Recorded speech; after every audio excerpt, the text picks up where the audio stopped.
Welcome into Extra Time. Thank you very much for your tweets. It's the 6th anniversary of ESPN FC today, in this format. Well, yeah, in that format. Yeah.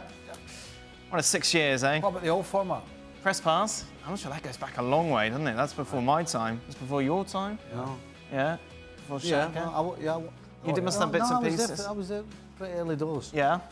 Behind the bins. We used to get in behind the bins. Really? Aye. Nothing's changed. It's at like 6:30 in the I remember morning. when you used to do the show, you used to do it with shorts on. Oh. Like when I first met you, you'd come in and have a suit here and then just... This is shorts, aye, but... The essence has not changed then. No, early doors, we were in the other studio behind the bins. We had to go through the bins to get in the studio. Wow. At 6:30 in the morning. All right. Because you're an early person, aren't you? Well, I was good at that, getting up early. Biggest disappointment. Well, Gab, how was your holiday, by the way? Where did you go? I was at our summer house up in the Alps on the border between Italy and Switzerland. And FYI, it's not over. It's not how it was, because I'm heading back there tomorrow and enjoying a couple more days before. Just to be clear, Whose summer house is it? it's my summer house. It's my family's Big summer time, house. yeah, big time, eh? Money, money, money. So you just came back for this weekend, You know. Gab, just to be with us? I came back because I knew Craig had a very long holiday, and I missed him, and I just wanted to make sure that I came back and got my dose of Craig before I went away again. Biggest disappointment and surprise of the first weekend of the Premier League? Tell you what it was for me. Watford. Oh, a serious answer. Yeah. Javi Gracia did a great job last year. They were very strong, got to the FA Cup final, gave a lot of teams lots of problems, and then lost at home match day 1 to Brighton and Hove Albion. Properly lost as well, didn't it? 3-0. That was a surprise. Biggest disappointment was me was people in England acting like they'd never seen VAR before or a completely new concept. What's wrong with them, Gab? World Cup, Champions League, it's nothing new. It's all the same crap over and over again. You know what really, really gets me? I'm not having a go at you guys, but when you've got ex-pros on who are co-commentators, and they'll see a decision and they'll be like, well, not for me, or that shouldn't be a foul. Rather than judging based on what the laws actually are right now, whether you like them or not, they do it based on their own interpretation. Or when they go off and say like, well, they should have a challenge system, or it should be like cricket and rugby. And that's a different sports. You've seen this before. You know what it is. You may like it, you may dislike it. But goodness me, come up with new arguments. The same people moaning and say, honestly, the one that gets, the handball one's always going to be subjective. The one that gets me is the offside. Well, it was tight. It don't matter if it was tight. He's either on or he's off. Yep. It's crystal clear. It's the same people moaning all the time. Craig. Yeah? Craig, it gets even better. A good friend and colleague of mine, actually, is so wound up by the offside that he calculated the average velocity of the average Premier League player, juxtaposed it with the amount of frames per second that those Ultra HD cameras have to try to prove that it might be millimeters, but there's still a margin of error that might be 2 or 3 millimeters. And he went on this whole thing about it on Twitter. He got all scientific. But the point is, even if there is a margin of error, surely the margin of error will be less for all this machinery than it is for a human referee who has to look across the line and has to look 30 yards back up the pitch to figure out exactly at what point the pass was made. Ruining the game. Is that not a rational way to think? I think normal people think exactly how Gab just put it there. Yeah. But just people, some are Luddites, and it seems to be, a lot of them are English, aren't they? VAR's ruining the game. You know what's ruining the game? You know what's ruining the game? And not just in England. Is Man City and Liverpool pummeling all these other teams? Is nobody so far been able to challenge Juventus for all those titles? Is Bayern Munich's dominance of the... That's more effective of the game, and all these PSG and France could go Celtic dominating in Scotland for the last 9 years. They've gone for the 10th title. All those things have got a bigger detriment to the game than people moaning about VAR. Next question. How did you know when it was time to retire? When your dad tells you. Did your dad tell you? Yeah. Well, to be fair, it was Scotland. Right. That was my 46th cap for Scotland, and it wasn't a particularly good one. Who was it against? Austria. And where were you playing? What I was just your come role? back from injury. Right. What was my role? Where were you playing? Middle of the park. You're in, and how much for that? I was supposed to be directing the traffic, and in fact, I was supposed to be directing the traffic, but I played the part of a traffic cone. But I was in my 30s, and I kept coming back from injury, and I went upstairs after the game to the lounge where all the families were as usual at Hampden Park, and my dad said to me, "Time to give it up." That's all he said. Yeah. And did you say yeah? I said, I agree. Because you know. Yeah. You kind of know. Maybe don't want to know, but you know. Did you force it, Stevie? Did you have that light bulb moment, or did you try and keep going? No, I started kicking people.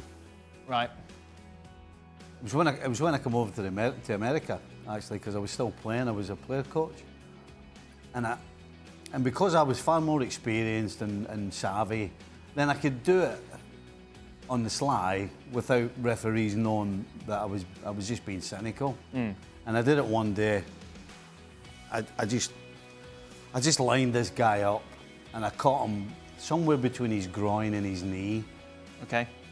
And after the game, I thought to myself, what are you doing? Right. You know, because I don't want to be remembered as some guy going around just doing people. So that's why I stopped. Did any of you ever joke around with opposing players during matches? Or was it all business? Not particularly, no. I played against a few mates of mine, north and south of the border, and I kicked them up and down the park, same as everybody else. But, you know, I might have a quick word with them before the game. It would be a quick one. But I'd always have a beer with them after the game. Right. But not during. Well, obviously not having a beer during, but I wouldn't, I wouldn't be friendly with them during the game, no. Not before, not during, but after. That's changed now, yeah? Yeah. I mean, we would, if Ronnie Moran caught you talking to one of the opposition, he'd be like, what are you talking to him for? I mean, it was like, they were paranoid. Right. So you just didn't do it. But now everyone's hugging. Well, I mean, Oh my God, everybody's like, they're all smiling. And see, that's the other thing. If we lost a game and he saw you smiling, yeah, the first thing he would do is he'd walk in, he'd go, oh, you smiling at? Did you see how you played today? And you're smiling. I mean, you would... Well, that must make you feel about that small. Oh, well, you just get your head down. Oh. You just get your head down. Don't. But when I mean talking to people before, I don't mean talking before the game. It would only be in the tunnel. But it would only be like a nod or something. Right, there wouldn't be a hug or a... No, it'd be like, right. You might be stood in the tunnel and they walk up next to you to come out, and you might just nod. Yeah. And that's it. Hey, I'm not changing a tackle or a header or a challenge or whatever for a mate. I actually kicked Alan Brazil once because I thought he was taking advantage. Because him and I got on really well. We played in the... He was one of the older players in the under-21s and the whole thing. It's when he was slightly smaller. Aye. It was a little lighter then. But he did something, I thought he was taking advantage of the friendship. Right. So next time he came near me and we went for a ball, I just rattled him. Just to make sure. Just to let him know that it wasn't happening. My question is for Stevie. How well would Craig perform as a manager? Should Chelsea consider him? I just have no interest in it. No. I mean, It's not happening. You've got to be a certain way. Oh, steady on. Well, you've got to be a certain way. Well, how do you know I wouldn't be? Well, there has to be... I mean, you're talking about almost a 50-50 give and take. Yes. You're not a 50-50 give and take, man. I am. You're a 90-10, man. How do you... And give me some examples. Well, I'm trying to think of the 10. What do you mean give and take? Give me some examples. I'm trying to think Give of and the take 10. in what... Hold on. I've got to get this right here. Give and take in what sense? Well, sure, we're at a highway, innit? No. And if it's not, it's not right. 90% of the time. Why? That's opinion. Well, that's what you asked. I just told you that. No, but that's different from dealing with players. Well, his question was, what if he was a coach, how would it be? But you can't be 90-10 if you're a coach. Otherwise, you'd be falling out with everybody all the time. I mean, I know that is just not you falling out with people. Oh, it's like mum and dad arguing. It's so awkward. He's underestimating my ability to keep it in check. If I had to. Keep it check. Final question. Hold on a second. Gab, I heard you laughing there. What were you laughing at?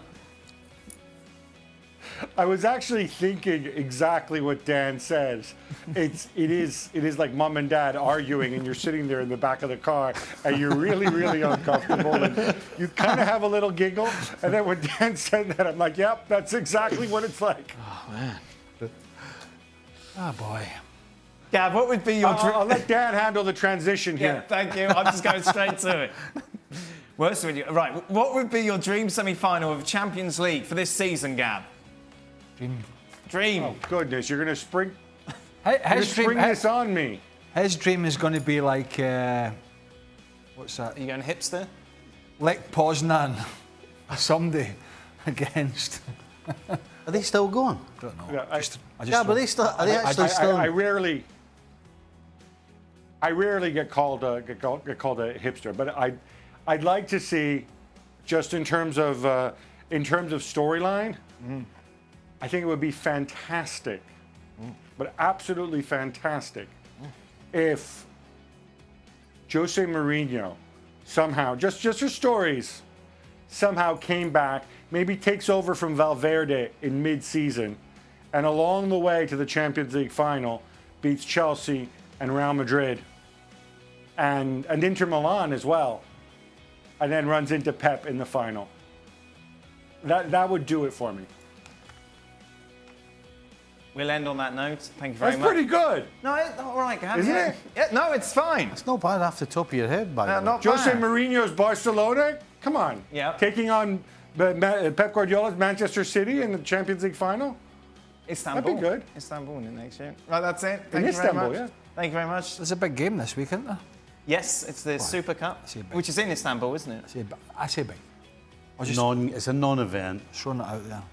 A non-event. Non-event. It's no MLS All-Stars. It's no MLS All-Stars. There you go. Right. Thanks, Steve and Craigie. Thanks to Gab as well. ESPN FC returns tomorrow. Please join us. Well, thank you very much for watching ESPN on YouTube. For more sports highlights and analysis, be sure to download the ESPN app. And for live streaming, premium content, and let's not forget as well, ESPN FC 7 days a week. Subscribe to ESPN Plus.